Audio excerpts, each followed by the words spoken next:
En esta ocasión vamos a presentar los proyectos de reflexión en torno a por qué es importante que como artistas en formación estemos trabajando en torno a la historia del arte.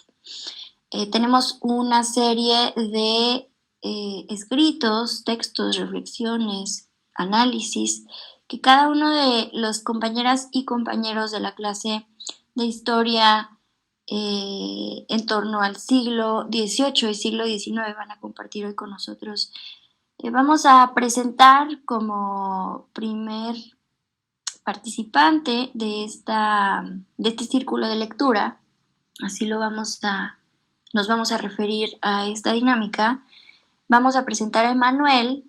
Emanuel nos va a compartir sus intereses en torno a lo que trabajamos durante un semestre en esta clase de historia entre siglo XVIII y siglo XIX. Muy bien, Emanuel, bienvenido a nuestro círculo de lectura. Bueno, yo más que nada lo que me enfoqué a hacer esta presentación era en exponer alguna inquietud que ya tenía desde antes, pero que más que nada se surgió pues durante la clase pasada. Entonces quise aprovechar sobre este tema que, bueno, es más que nada como como el concepto del arte es algo que muta y que nunca se ha mantenido como algo definido y bueno, es más o menos como por ahí. Así que voy a como a empezar a leer porque pues es un poco más grande de lo que puedo memorizar. Bueno, a lo largo de las clases de historia me he percatado de cómo el concepto de arte es algo indefinido que va mutando a través del tiempo y cómo cosas que en épocas pasadas nunca hubieran podido ser consideradas como arte ahora lo son, manteniendo la definición de arte y artista como algo muy vago que muchas veces da la impresión de acoplarse a lo que X escuela o institución quiere imponer, y más que buscar responder a este cuestionamiento busco sembrar como que la espina sobre este tema que incluso ahora genera debates a la hora de si debemos o podemos considerar arte tal o cual cosa. Comenzando con, por ejemplo, Aristóteles en la antigua Grecia. Él afirmó que el arte es hacer algo bien hecho cuando entre la función del pensar y el hacer nacen nociones universales, y afirma que las artes pues imitan a la realidad. En Grecia y en Roma el término arte hace referencia a tener una habilidad independientemente de sea de carácter mental o manual, y la distinción entre artes liberales como la poesía y las artes vulgares como la artesanía uh, como la artesanía y la pintura, la escultura establece una valoración negativa que digamos que borra un poco el estatus que había alcanzado en la antigua Grecia. Y bueno, durante y posteriormente el arte se convirtió en un medio que servía más que nada para la representación de personas relevantes o poderosos o poderosas como reyes, o gobernantes, dioses, relatos fantásticos de carácter religioso o tema científico, privando la libertad a los artistas de crear arte pues, por el mero hecho de hacerlo, porque más que nada eran ciertos trabajos que pues buscaban exponer algo que era relacionado a la cultura del momento, ¿no? Y bueno, en el Renacimiento, tras la Edad Media y toda esa época en la que casi todo el arte era centrado en Dios y temas bíblicos, Dios deja de ser el eje central de las cosas para dar paso al hombre. En este caso, el artista que pasa a convertirse en un ser creador reconocido, encontramos la división entre arte y artesanía, en la que el artista adquiere un mayor prestigio social junto al poeta, estableciéndose como un ser semidivino. Bueno, por otro lado, las obras ya van teniendo como que un valor mercantil. Aparecen las academias de arte donde se enseñaba al nivel de las ciencias el arte, y se empiezan a realizar exposiciones públicas. Ya llegando a la Revolución Francesa, por fin, surge la noción de obra de arte tal y como la conocemos hoy. El arte alcanza su autonomía y las bellas artes son una esfera más independiente que del Estado, como la ciencia, la religión, bueno, todo eso. Las obras de arte son creadas y pensadas por primera vez como obras de arte. El artista las realiza por independencia y después busca a alguien que las contemple en silencio, desinteresadamente, en instituciones pues específicas, ¿no? Como galerías, museos y todo eso. También es en este periodo cuando nace la crítica del arte, el cual pues las valora y las jerarquiza. Y pues al mismo tiempo también se desarrolla como el capitalismo con estas obras, que nos muestra el arte como productora de un alto valor material. Y también esto está como bueno, basado un poco en cosas relacionadas como con el idealismo kantiano y demás. Ya en el siglo XIX pasamos a la noción de arte espiritual, universal, contemplativa y objetual, y bueno, sobre todo rentable. Tras todo esto, ya un poco más adelante, se inventa la cámara fotográfica y se comienza a negar que la fotografía pueda ser considerada como arte. Esto no lo vimos en clase, pero es algo que me molesta en investigar, pues, para este mismo tema, ¿no?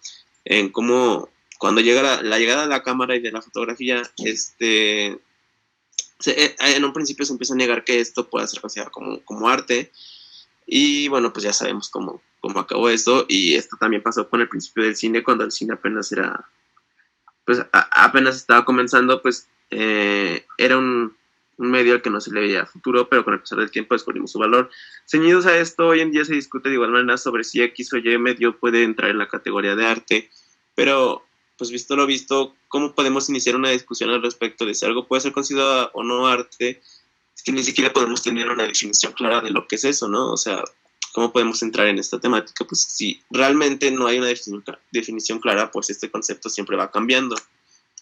Se puede decir que el arte es tal o cual cosa, pero pues lo es decir, o sea, esa definición es la misma que hace 50 años o menos, o será la misma dentro de 50 años o más o menos. O sea, siendo esto así, ¿cómo podemos llamarnos artistas sin saber si hacemos arte o no? Pues el concepto de arte suele ser a veces tan vago que es pues hasta frustrante, ¿no? Algo que va cambiando junto a nosotros a través de las épocas es complicado. Pero aún así, ¿cómo podemos clasificar que algo es o no arte cuando el presente nos ha comprobado que casi o prácticamente cualquier cosa vista o hecha de la manera adecuada puede serlo? Entonces, o sea, como que en estas consideraciones el arte puede ser todo, pero también puede serlo nada, un algo que el ser humano crea, pues, como de manera irremediable para generar algo algo en quien lo aprecia. Es un algo que se ha luchado por definir desde que nació y parece que seguirá así hasta que el ser humano deje de existir. Pues bueno, eso. Muy bien, Emanuel. A lo mejor valdría la pena que cada uno de nosotros iniciara sus apuntes a algún tipo de nota que pueda traer al final para desmenuzar y desarrollar un poquito las posturas que cada uno de los compañeros están teniendo en torno a su presentación final. Entonces por ahí los motivaría a que encontraran un lápiz y un papel. Voy a hablar un poquito sobre la representación de las clases sociales en varios periodos vistos pues dentro del curso y también unos del ámbito contemporáneo. Bueno, voy a presentar en pantalla y voy a quitar un poquito mi cámara por el internet.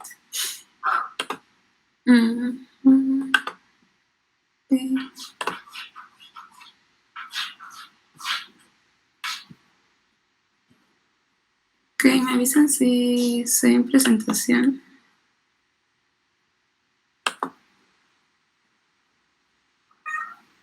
Se ve tu presentación, Karen. Ok.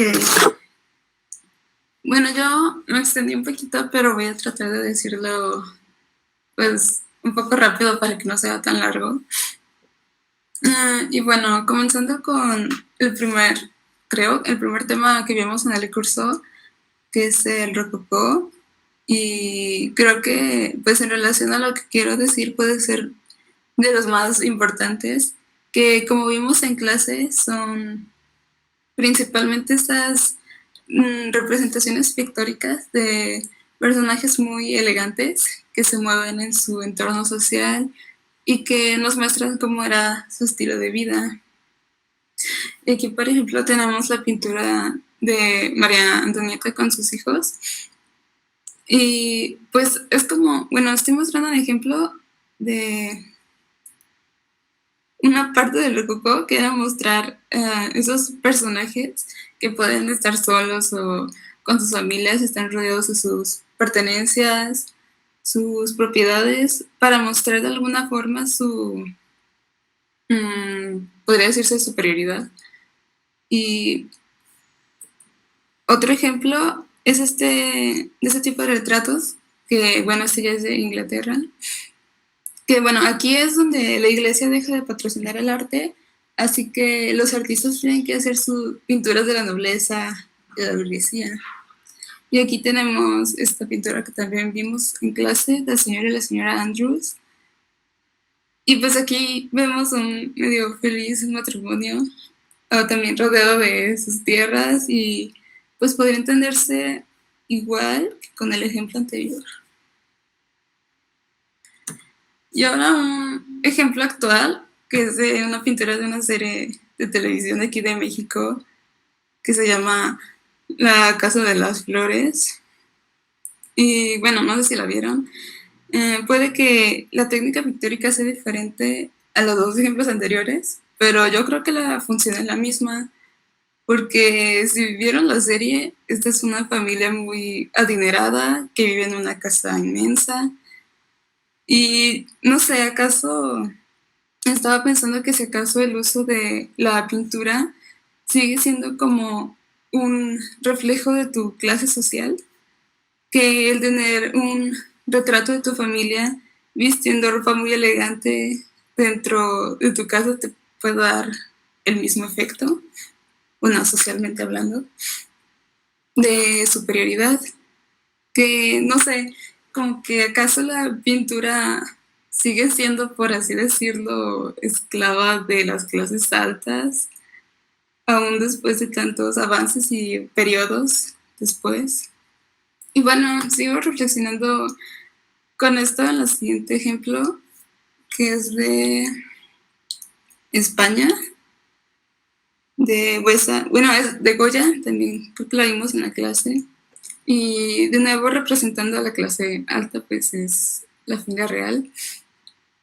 Y aquí pues están representados de la misma forma, podría decirse, aunque es de un poco más adelante, que es la familia rodeada con pues estas pinturas de sus bienes, que en este caso pues también podrías decir que es su palacio, que están portando ropa muy fina y así. Y el siguiente ejemplo es una foto actual de la familia real británica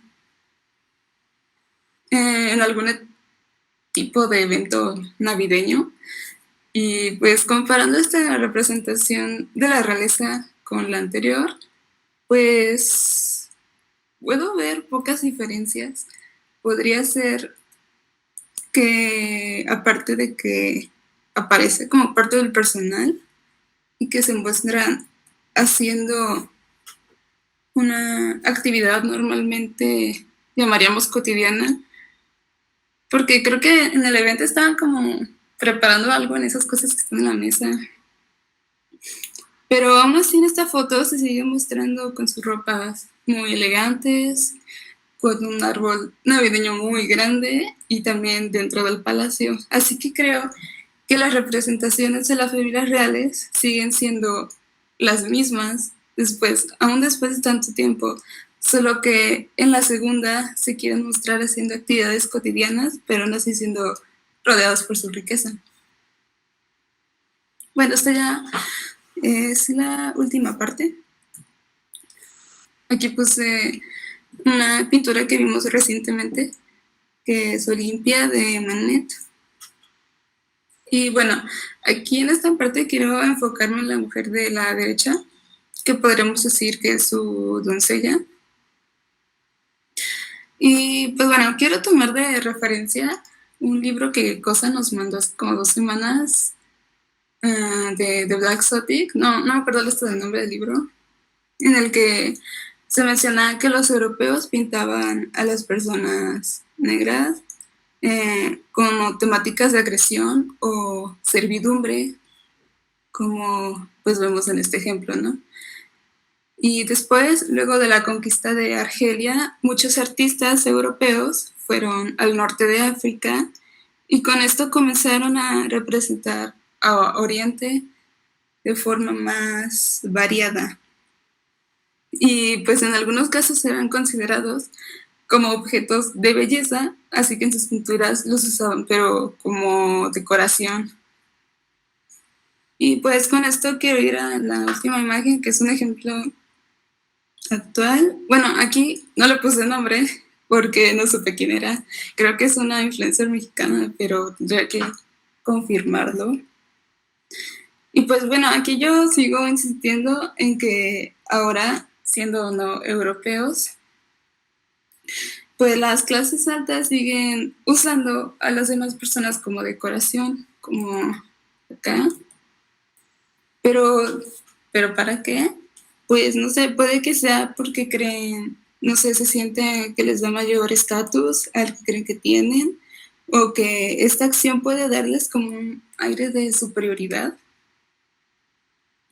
Y pues de alguna forma a lo largo de la historia, más específicamente en estos temas que puse, no todos, en la actualidad creo que las representaciones de las clases sociales altas, a mi parecer, no han cambiado casi nada, tanto pues en la representación como de forma en la intención. Y bueno, eso es todo por mi parte.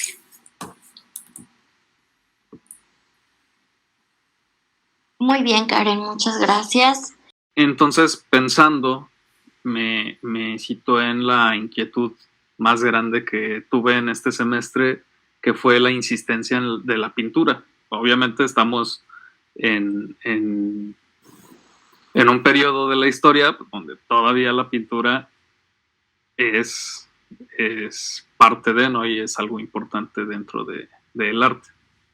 Entonces lo que yo hice fue un escrito como a manera de ejercicio, como una autocrítica a través de la historia del arte. Y la titulé ¿Por qué me cuesta tanto aceptar la pintura? Ok, me fue difícil introducirme a la historia del arte, pues en la actualidad parecería ser que nos encontramos en un punto donde la práctica artística, al menos la que me genera mayor interés, tiende a desarrollar gestos y maneras de hacer distintas a la pintura, la cual es una práctica persistente desde hace mucho tiempo en el arte, esto posicionando desde la técnica y no el contenido.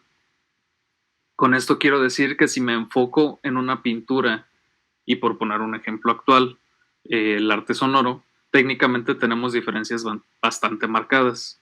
Sin embargo, al poder analizar el contenido de algunas pinturas, puedo identificar que algunos gestos que hoy en día podrían ser prácticas artísticas con posibilidades de desarrollarse en maneras ajenas a lo pictórico.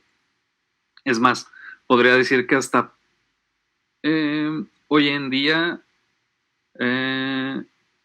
son muy distantes al arte.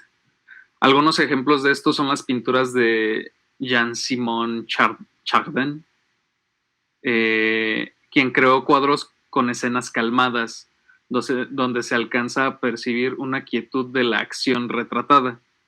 Podría incluso decir que visualmente me provoca un intento de susurro para no perturbar la pintura. Estos mismos elementos los encuentro en piezas musicales de Lofi Hop. La manera de creación de estas incluye sonidos que son identificables como serenos y nada agresivos a la escucha. Popularmente se conoce como música para relajarse. Otro elemento encontrado aquí es que Chardin repitió muchas composiciones en sus pinturas, cosa que también en este género musical es como muy recurrente. Otro ejemplo que puedo mencionar en la serie es la serie A Harlot's Progress de William Hogarth, donde ilustra la historia de una joven llamada Molly o Mary Huckabout, una mujer que pasa del campo a la ciudad de Londres y termina convirtiéndose en una prostituta.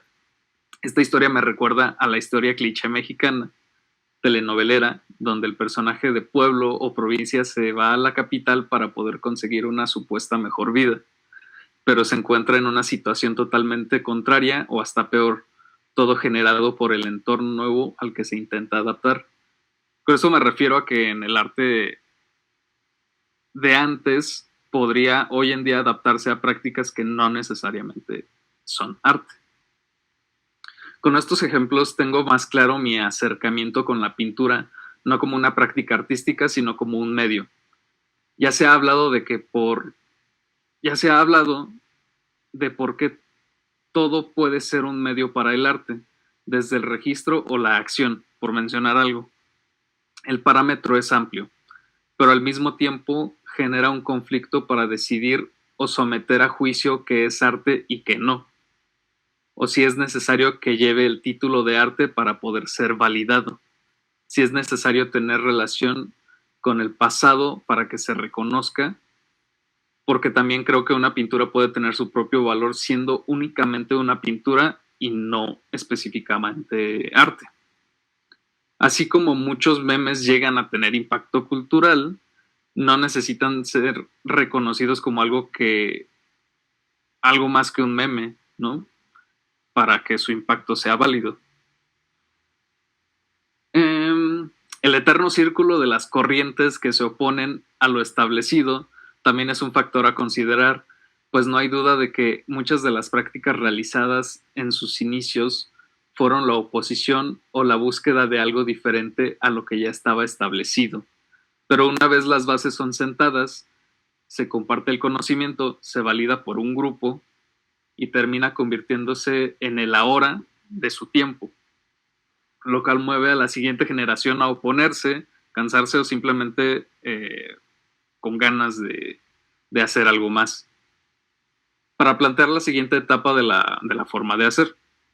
Esto me hace creer que conocer lo que ya se hizo nos permite mantener el curso de lo que se está haciendo ahora o lo que se va a hacer.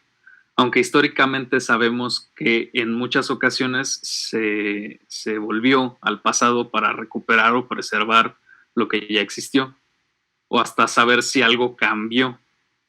No se trata de qué es la pieza, sino qué haces con el conocimiento recibido de esta. Historia del arte me permite entender que mi disgusto no es la pintura como tal, ni las prácticas que provienen del pasado, sino que hoy en día, gracias al mismo proceso de cambio, estamos en el ahora, de ahora. Probablemente no podríamos estar viendo plátanos pegados a una pared si alguien no hubiera dicho que la pintura son objetos. Y si esa idea no hubiera sido cuestionada. Si la fotografía no hubiera existido, tal vez no habría dado pie a que en la pintura se pudieran abordar visiones pictóricas diferentes, no ajenas a la realidad. Y pues, más o menos algo así. Muy bien, Adrián, muchas gracias. Pamela, bienvenida. Te escuchamos. Hola, hola. Bueno, yo quiero hablar más bien, escribí sobre reflexiones sobre el impacto occidental, sobre el impacto del arte occidental en el México actual. Pues este tema lo desarrollé, creo que, desde el semestre pasado ya había tenido esta como inquietud, porque pues siempre me he preguntado por qué siendo mexicanos llevo solo un semestre de Historia del Arte en México y llevo 5 semestres de Historia de Arte Occidental. Y pues me puse a cuestionarme esto principalmente y pues no le encontré una razón. Al inicio quise justificarlo diciendo que pues a final de cuentas el arte occidental tenía más historia. Y a lo mejor es verdad, pero también me queda esa espina de que también podría profundizar más en el arte que me representa, ¿no? Como mi país. Entonces, realmente no sé si es un estudio a profundidad, pero fue lo que pude reflexionar ya conociendo un poco pues esta situación, analizando las clases que tuvimos contigo, las clases del semestre pasado, y pues hice como un análisis de la sociedad actual. Voy a leer y quizás en algunos momentos me extienda a explicar. Bueno, es incuestionable el hecho de que la cultura mexicana se ha visto profundamente afectada luego de la conquista, pues se ha mezclado una gran cantidad de tradiciones y formas de pensar luego de este suceso tan importante. A pesar de ello, México siempre ha mantenido sus propias tradiciones al margen, formando una identidad propia que combina en gran medida características de ambas culturas. Es curioso cómo la sociedad mexicana glorifica su propia cultura y se enorgullece de ella, pero al mismo tiempo enaltece más los aspectos de otras culturas occidentales al momento de contraponer algo, teniendo una gran parte de los casos una preferencia evidente por lo europeo. La primera vez que me di cuenta de que esto estaba ocurriendo fue en una conversación casual en donde pedí mi opinión acerca de algunos portafolios de artistas amateur, en donde la mayoría de los presentes se inclinaron a una pintura más similar al barroco. Poco a poco fui dándome cuenta que esto tendría un significado más profundo. Posterior a ello, en otra ocasión con otro grupo de personas, alguien confesó que para él el muralismo mexicano no tenía la misma validez que el arte del Renacimiento, pues además de ser más bello y mejor desarrollado, generó un impacto más importante en el mundo del arte.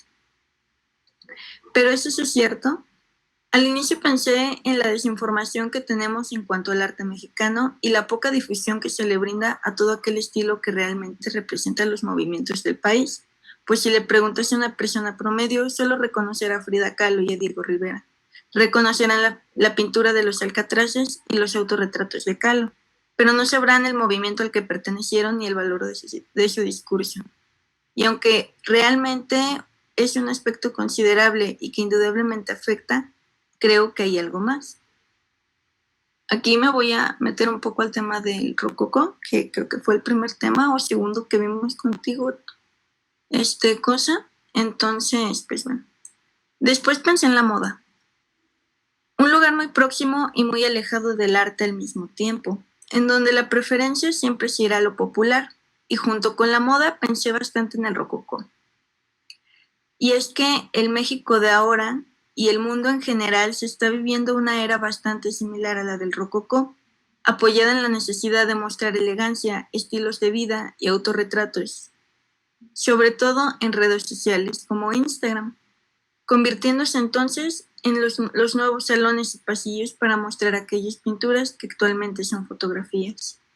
Y es que me parece muy interesante pensar que luego de tantos años y con tantos avances, la búsqueda de Luis IV Luis XIV se haya mantenido y haya evolucionado hasta hoy en día, convirtiéndose incluso en la búsqueda actual de gran parte de la sociedad mexicana, glorificando este estilo de vida y sobre todo sus raíces en otro continente.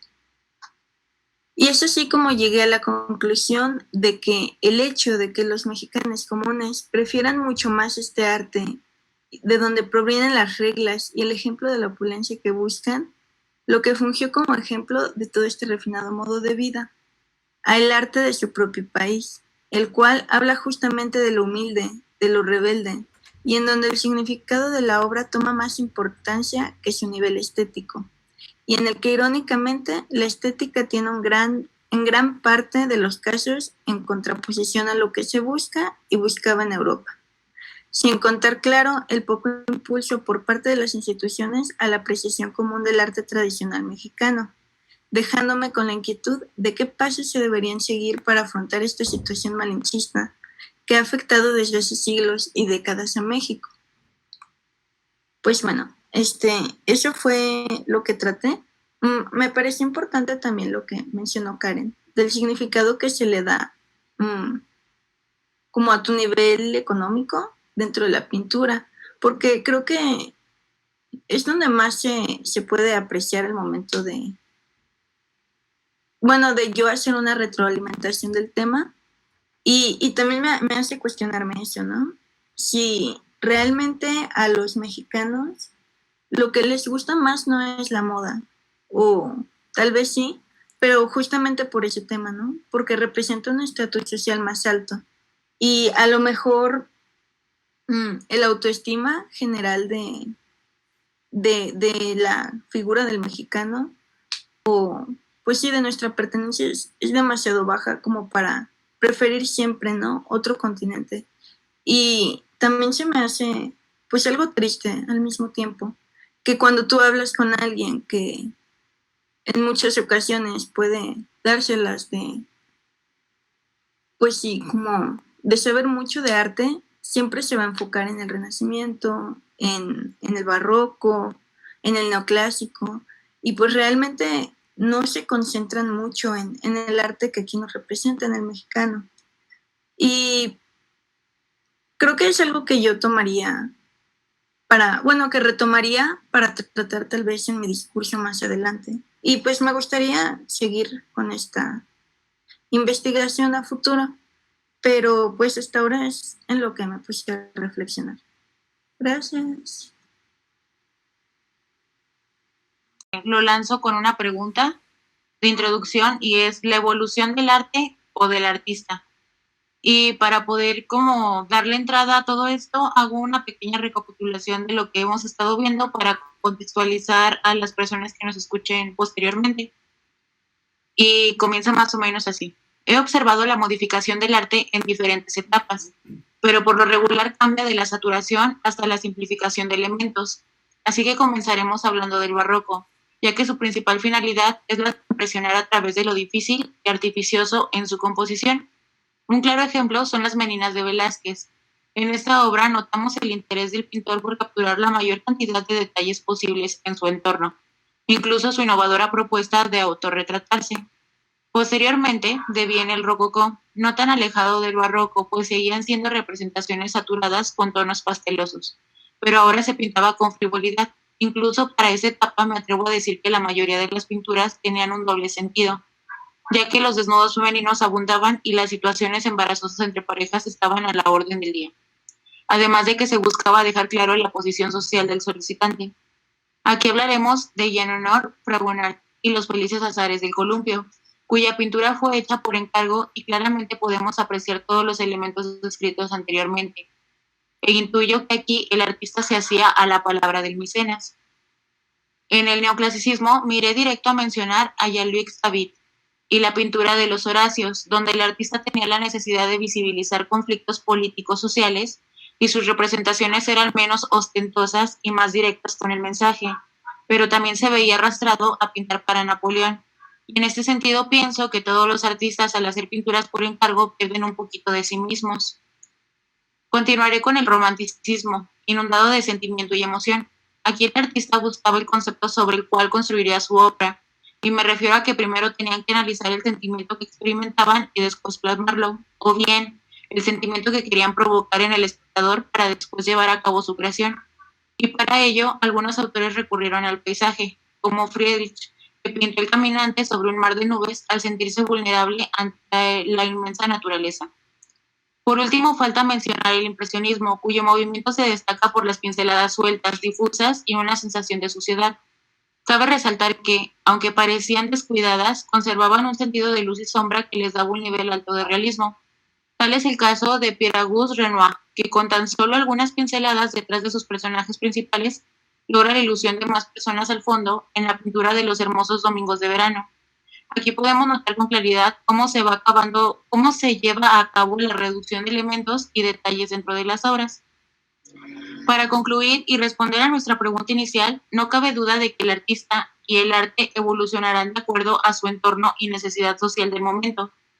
Existen algunos artistas más aventureros que se disponen a abrir la brecha para nuevas tendencias, como Velázquez con su espejo en su momento, Duchamp con La Fuente en 1917 o actualmente Mauricio Catalán con Comedian.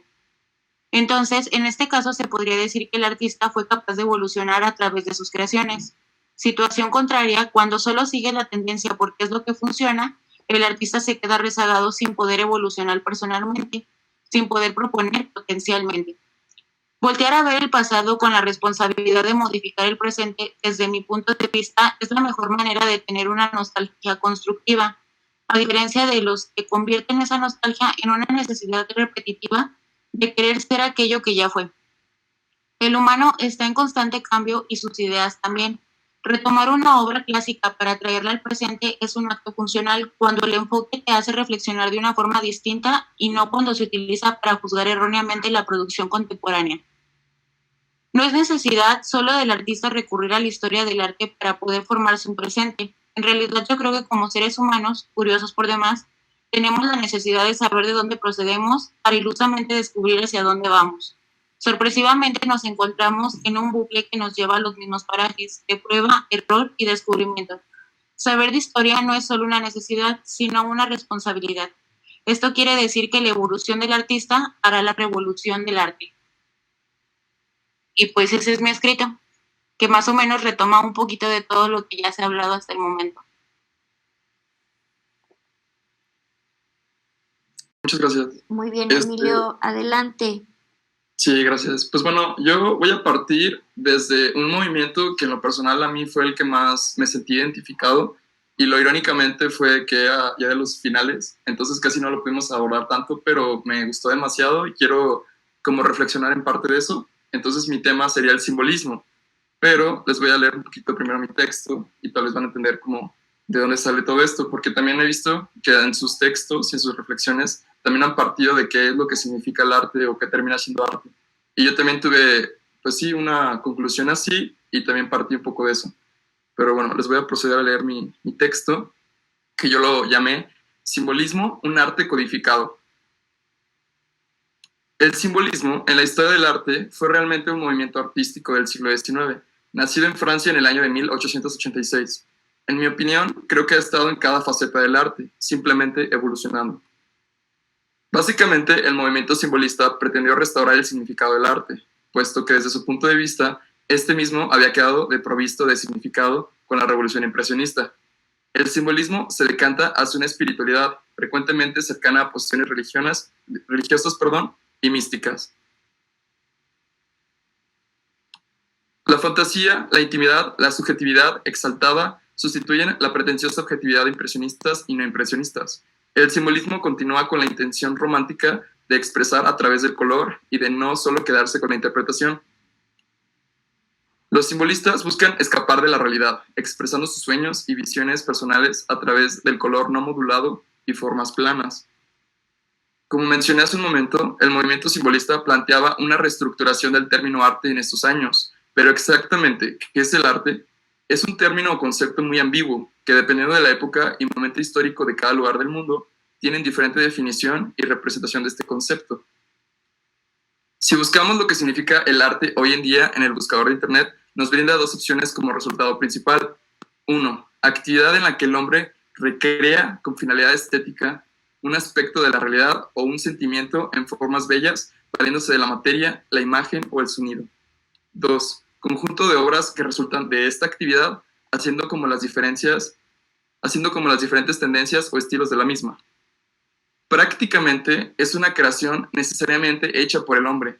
Entonces, si un animal, ente o cualquier fuerza ajena al humano recreara una representación artística partiendo de la materia, imagen o del sonido, no sería arte. Entonces, por ende, ¿el arte existe mientras hay un humano juzgándolo? En conclusión, el ser humano en sus primeras representaciones siempre ha partido de símbolos. Desde las pinturas rupestres representaban animales, eventos cotidianos y diversas acciones por su afán de siempre estar codificando la realidad. Eso se ha vivido en todas sus etapas históricas desde que empezó a ser consciente de esto. Simplemente ha cambiado la técnica, los materiales, los colores, las formas, los eventos sociales y el ambiente en el que se han desenvuelto estas expresiones a lo largo del tiempo. Solo se ha dado diferente máscara, por decirlo de una forma, al arte y a su concepto. Y pues bueno, aquí concluye mi texto. Yo creo que voy a profundizar más ahorita en el espacio abierto para dialogar, pero me gustaría concluirlo así, para que se quedara como con incógnita. Bueno, yo solo como, pues no sabría decir, pero noté como coincidimos un poco en este hecho de que, pues sí, como mencionó, de este concepto del arte, cómo nos conflictúa por el hecho de que no es algo que esté claro y bueno, o no, eso no tiene algunos, porque otros sí también se fueron un poco, pero fue con lo que me quedé, ¿no? Cómo está este conflicto entre definir cuando algo puede ser considerado arte, cuando no, y pues eso, es lo único que yo noté, como coincidimos un poco en ciertas cuestiones, ciertas inquietudes que tenemos nosotros como estudiantes. Pues partiendo también un poco de lo que dice Manuel, sí es cierto, creo que todos ahorita tenemos, y creo que ha estado esta discusión a lo largo de la historia desde que se empezó a nombrar el arte, que qué era el arte y qué no. Entonces yo partiendo un poquito de mi texto, o sea, me gustó mucho el simbolismo, porque en este momento ya es un movimiento en el que se exalta de que todos los artistas tenían tendencias a crear unos símbolos o representar una forma de la realidad en la que ya no era la normal, entre comillas. Pero yo siempre han estado los símbolos, porque hasta desde las pinturas religiosas, cada cosa significaba algo, cada color daba una interpretación a algo. Entonces siempre fuimos codificando la realidad en cierta forma, que tal acomodo o tal combinación significaba algo y tal vez eso era arte o que no es arte. Porque siempre, ¿cómo decirlo? Un concepto tan ambiguo, podemos decir, esto es arte, esto no es arte. Si yo hago una pintura así mal hecha y me la llevo a otra época en la que yo ni siquiera me esforcé en nada, y tal vez una persona de esa época, tal vez por su bagaje cultural o por su momento, puede decir, esto es arte, esto está impresionante, ¿cómo lo hiciste? Y tengan así como una catarsis, ¿no? Pero tal vez a mí no me costó nada y tal vez yo lo pinté por pintar. Pero ¿por qué en ese tiempo y en esa época eso significa arte? ¿Por qué ha estado cambiando así o qué es lo que cambia? Me gustaría también como dejar esa pregunta, tal vez para abrir el diálogo, pero en eso parte mi texto y creo que todos tenemos esa duda.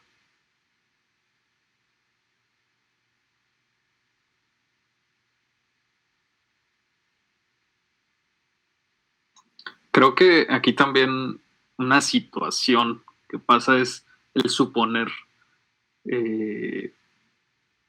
como muchas personas he visto en redes sociales, por ejemplo, donde juzgan prácticas de artistas como de la onda de Warhol por ahí, donde justamente el comentario va hacia, por ejemplo, las pinturas de Basquiat, con personas comentando, esto lo puede hacer mi hijo, esto lo hago en 3 segundos, entonces yo también soy artista. Y quién sabe, podría ser que sí, podría ser que no, pero creo que no reside el que sea arte o no. Ahí el problema es que nos centramos otra vez en la práctica manual, ¿no? En la habilidad, cuando de un punto para acá pues, se ha dividido. No voy a decir que ya no vale la habilidad, porque todavía lo sigue haciendo y sigue siendo el medio por el cual uno puede vender su trabajo, tal vez más fácil que algo mal hecho, por así decirlo. A lo mejor un poquito más alejado de esto, Karen comentaba que las personas de posiciones económicas altas tenían como todavía el tipo de práctica en retratos para mostrar su opulencia o bla, bla, ¿no? Y yo lo relaciono un poco a lo que comentaba sobre que a lo mejor antes se podría entender como arte el que una familia rica se retratara para poner un cuadro gigante en su casa, o probablemente nunca fue arte. Y tal vez el arte en algunas de estas pinturas fue lo que, a través del simbolismo, el mismo artista retrataba a esta familia. No sé si me explico. yo lo relaciono hoy en día a la práctica de solo el retrato de la familia rica y intentar mostrar que tienen, es quién más podría crear una revista exclusiva para que la gente rica le muestre a todo el mundo que tienen poder adquisitivo, que son estas revistas como Q, donde a donde sea que vayas en un negocio siempre van a tener esa revista porque la regalan para que tú puedas ver a la gente rica siendo rica. Y ahorita nada más para complementarte, Adrián, eso sí es cierto, y algo que también me puse a pensar, en cierta época del arte, el arte nada más era puesto por las personas ricas. O sea, ellos decían, esto es arte porque a mí yo puedo adquirir esta pintura y me puedo retratar, porque antes el arte no era gobierno público.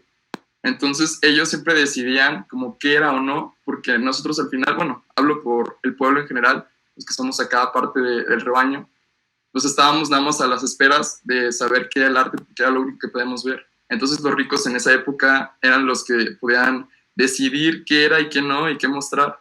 Entonces sí es cierto, eso sí es algo muy, muy cierto que tú dices, Adrián. Nada más por complementarte un poquito. Voy a dejar a mis compañeros también hablar. Eso de que los ricos son los que definen qué es y qué no es, me recuerda un poco a lo que dijo Pamela del muralismo en México, que no era comparado con el Renacimiento, creo que era algo así, ¿no? Y que, bueno, eso me recuerda también a lo que pasó hace poquito creo que en Ciudad de México, de que fue con el artista Sombra, que tapó el mural de Sarah Anderson, y que ahí pues todos comenzaron a atacarlo y fueron incluso a limpiarlo ellos mismos.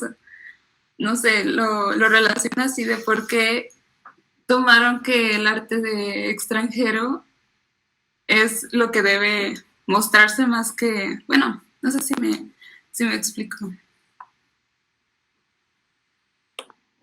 Bueno, pues es lo mismo que yo me preguntaba en un inicio, cuando tú dijiste pues lo mismo, ¿no? De que pues el arte se define más o inicia siempre por las clases sociales altas. Y actualmente, aunque somos un país tercermundista, no todos los países europeos son primermundistas. Hay algunos que están peores que nosotros y aún así tenemos preferencias sobre ellos, teniendo nosotros pues obras que podrían competir muy bien en cuanto a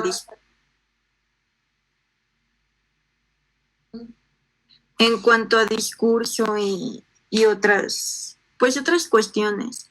Y aquí yo me preguntaba más que nada si ya no se trata tanto de dinero, sino más bien como de estima a la propia cultura real. Porque al momento en el que yo me pregunto qué es lo que México aprecia de ser mexicano, porque todo el mundo lo dice, ¿no? O sea, incluso hay comerciales que te dicen que amas ser mexicano y que México esto y México lo otro. Pero al momento de conocer tu propia historia o al momento de, en nuestro caso, ¿no? De conocer nuestro propio arte, no profundizamos en ello, no estamos orgullosos de ello y no lo mostramos. Y, por ejemplo, me puse a investigar a los 7 artistas como más fuertes que tiene ahorita México mundialmente, y la verdad es que de ellos solo uno se hablaba de arte, pues, mexicano, y también no es como que haya personas que propongan algo cultural nuestro como una propuesta nueva, tampoco la hay, y eso pues me hizo cuestionarme varias cosas que van en relación a lo que dice Rojo, a lo que dijo Galván, sobre todo de esto, ¿no? Si es el artista realmente el que hace cambiar el arte o el arte hace cambiar al artista, porque creo que en nosotros pues está como esta posibilidad de poder proponer, ¿no? Y de ponernos a nosotros como México en un estatus mayor dentro del mundo del arte. Y me gustaría saber qué piensa Galván al respecto de esto, porque pues creo que ella se metió más a la figura del artista y es importante esto, ¿no? Nuestro interés como artistas para hacer ese tipo de cambio.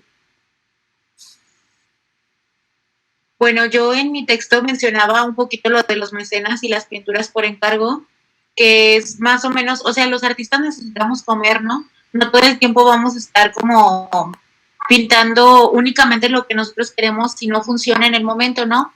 Para lograr que funcione algo que nosotros producimos, pues tiene que haber mucho trabajo detrás. O bien ser una persona rica que hace arte y entonces ya puedes vender tu propio arte porque tienes el dinero para hacerlo. Entonces, al respecto de esto, yo pienso que pues siempre vamos a estar buscando, no solamente como un artista, sino en general, que nuestras piezas se vendan. Y pues hasta cierto punto, aunque tú digas que no es el dinero lo que mueve, pues existe ese mercado de arte y aparte no tenemos como esa cultura de poder apreciar lo mexicano, porque tú misma lo estás diciendo, Pa. Toda nuestra educación se ha basado en arte occidental. Entonces... Muy bien, muchas gracias. Hubo por ahí un problemilla técnico. Como que se cortó una parte muy pequeña de la participación de Galván. Estábamos estaba ella solamente ampliando en torno a este cuestionamiento de si el arte forma a los artistas o los artistas definen el arte, ¿no? Ok, ¿alguien más quiere arrojar un último comentario para terminar esta transmisión? Yo quería comentar un poquito de lo que dijo Galván acerca de la nostalgia repetitiva, que, o sea, ahora que ella lo comentó, me hace mucho, ¿cómo se dice? Mucho, bueno, me llega mucho esto que comenta, porque justamente eso también es una de las cosas como, para mí, que me alejan de la pintura actual, porque la práctica de muchos pintores es justamente hacer lo mismo que ya se hizo hace mucho tiempo sin innovar dentro de la misma práctica, ¿no? O, digo, así como la pintura es un medio de creación, y como hay tantos, probablemente ciertos gestos no necesariamente tienen que ser específicos de alguna técnica o de algo en lo que se puedan desarrollar. Pero con cierto otro tipo de trabajos, uno se llega a preguntar si la pintura era el medio ideal para poder crear, o fue la manera en la que el artista lo pudo desarrollar, o si fue el puro gusto de hacer pintura, o la tradición de que si voy a hacer arte va a ser pintado, ¿no? Enmarcado, colgado en un muro blanco, ¿no? Entonces, se me hace un punto muy importante para generar discusión, el poder identificar si realmente lo que estamos haciendo forzosamente tiene que ser por el medio en el que lo estamos haciendo, si podemos darle la vuelta, si podemos abordarlo mejor desde otra práctica, y si necesariamente tiene que ser arte. Fíjate que respecto a esto que tú comentas, Adrián, yo estoy como muy contenta o muy cómoda en que el arte no tenga definición. Como que siento que eso me permite a mí imaginarme un mundo de posibilidades para crear algo. Y como tú lo dices, o sea, no necesariamente preocuparte por si va a ser arte o no, simplemente el que tú tengas esta necesidad de producir algo y lanzarlo, o sea, tener como ese arrojo de mostrarlo, es lo que al final del día pues va a funcionar más allá de que sea o no arte. Entonces yo estoy como muy satisfecha en que no haya una definición fija de qué es arte, de que no nos ciñan a que algo que tú haces se tiene que hacer de cierta manera para que pueda ser o no arte. Entonces, yo estoy a favor de que nunca se llegue a una definición de qué es. Muy bien, les agradezco de antemano esta oportunidad para poner sobre la mesa un conjunto de textos de estudio frente a la historia. Muchas gracias a todos por su participación. Gracias a las personas que acabaron este video. Les invito a que puedan realizar sus comentarios, sus reflexiones en la plataforma en donde estamos realizando esta transmisión grabada. Les agradezco mucho a todos los participantes y nos vemos pronto. Espero que en una próxima emisión podamos ampliar en torno a nuestros textos y en torno a nuestros pensamientos sobre el quehacer y la práctica artística. Lindo día.